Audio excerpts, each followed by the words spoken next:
Welcome to my Miniclip Games review blog. Today I'm going to be discussing 3 games from the Miniclip website, all Flash games which you can find online easily.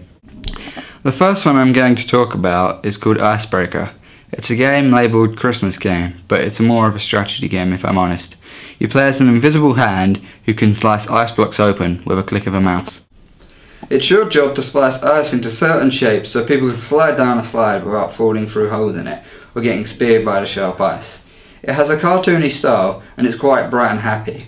The graphics are quite pixely though, but this does fit the bright white ice style of the game. It's not a particularly difficult game. With a bit of thinking you can definitely beat all the levels. It's slightly addicting, very unique, and there's a common game sound range found within it, so it's not a very audio orientated game. The next game I'm going to talk about is called Zombie Gunship. It's an action game in which you pilot a military plane with different weaponry mounted on the side.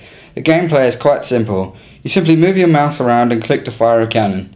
The visual style is pretty unique. It's a grainy thermal military camera, but it can hurt some people's eyes if you're not careful, and the developers could definitely have improved upon this, but at least it's realistic. It's a particularly difficult game in which you have to be on the ball to prevent losing the game, so it's definitely not for beginners. Its reward system is slightly addictive, but it's not an extremely unique game and the sound is just basically a machine gun firing, so you'll probably end up muting it. The final one I'm going to talk about is Cross the Castle 2. It's a classic game that's been played by many people, in which you use a catapult to destroy enemies' keeps. You have to calculate the angle of your catapult to make sure the projectile hits the right spot. It's a 2D side-scrolling game with quite cartoony graphics, and overall it's not very hard. The game has some rather difficult levels though, but you do get unlimited tries and ammunition, so it's just a case of trying till you get it.